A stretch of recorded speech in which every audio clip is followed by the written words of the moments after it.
Hey guys, and those words that I put there, I mean that from the bottom of my heart. I really, really do. For me, this is different. For me, I believe the journey, and I don't know how long the journey is going to take. Don't forget, we have 2 first rounds and 2 second round picks next year too. So can you imagine if this season the Jets kind of overachieve a little bit, and teams are looking at it, and everybody's looking at it, and saying, you know what, this team is pretty damn good. And wait a minute, they still have 2 first rounds and 2 second rounds next year. So how long the whole thing takes, I think it's in perfect hands. I think ownership has finally put the right GM and the right coach in place, and I think they've removed themselves to do what all good owners do, and that has become really good spectators. And I think the Jets are in a perfect place, which leads us to this game. And I think this game boils down to the Jet fan. Where were you in the Sam Darnold camp?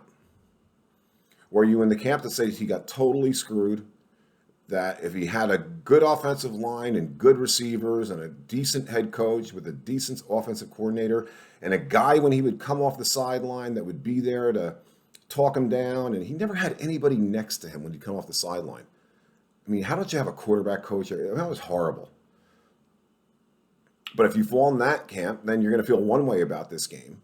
Maybe a little more fearful, maybe a little more like Sam's going to burn us, maybe a little, I don't know how you're going to feel as far as that's concerned. But if you're in the camp, which I am, that yes, Sam got screwed. No doubt about it. Yeah, Sam's a great guy. Blah, blah, blah. I'm all in on that. But if you're in that camp that said,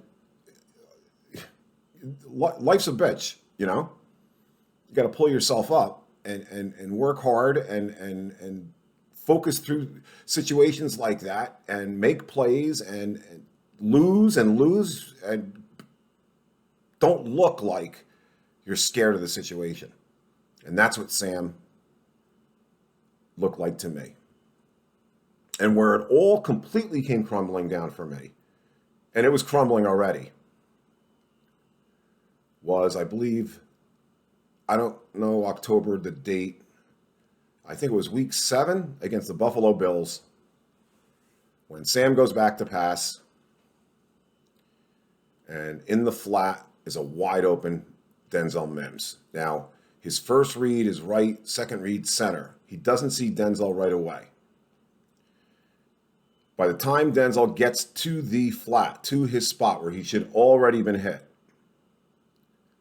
he is still wide open. The one camera angle is, anyway, I'm not going to go on and on because this play just drove me nuts. He then finally sees him and then looks away again. Bottom line is, he goes through another progression. He finally gets forced out of the pocket to the left towards Denzel Mims. And Denzel Mims is still kind of open, but a safety or a cornerback is flying from the end zone, realizing how wide open this guy is, flying from the end zone to go get coverage on him. And by the time he gets the pass off, the guy deflects the pass, not with his hand, not with his fingertips. It hit the defender in the elbow. That's how much he was right on. The guy, he wasn't even open anymore. And if I was a psychologist and Sam walked into my office, I wouldn't ask him about his childhood. I wouldn't ask him about anything, with his parents. The first thing I would ask him is, that first time you saw him, why did you not throw what was going through your head? Because that pass, that mistake is a microcosm of Sam Darnold's entire career with the New York Jets. That one play typifies everything we saw. Because as fans that are watching, that are not at the game, that are watching what the TV gives you, what we thought we saw is a quarterback going back to pass and just a bunch of receivers because they weren't any good or they were raw or they were young or Adam Gase's ridiculous offense plan, whatever it was. Never getting a step on anybody, never getting open, nothing to read because it was just this. You just saw Sam, his head back. It was the feet were pounding away, happy feet.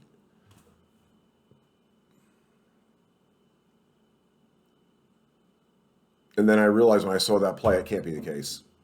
I'm not saying guys are wide open like that, but there are guys that have to have a step here and there. There are plays there has to be something.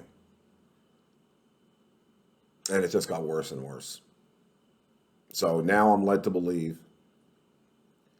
that because he changes uniforms and goes to another team,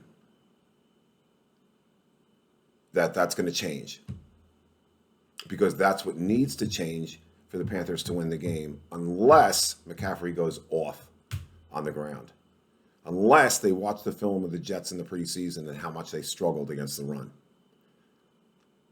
Because if that was just a preseason hiccup and the Panthers are able to, they get a couple runs here and there, but, average running game, I don't care. I don't see Sam doing it. I just don't. And if he does, hats off to him, but I still won't buy it.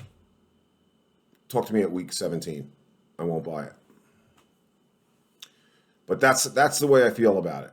It depends what camp are you in. And switching over to the offense will take me 20 seconds. I totally believe what I saw from Zach Wilson in the preseason is what we're going to see today. I totally believe that. I think the Jets are going to move the ball at times at will.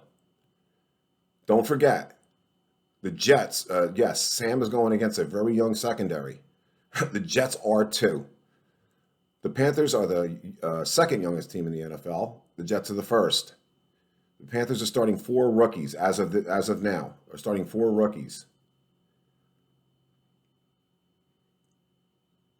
A.J. Boye, not playing. 2 games suspended. 8th overall pick in the draft, J.C. Horn, playing. Their draft picks that are starting on their defense are definitely higher picks than ours, but they're rookies regardless. And I think the Jets have weapons from the receiver end.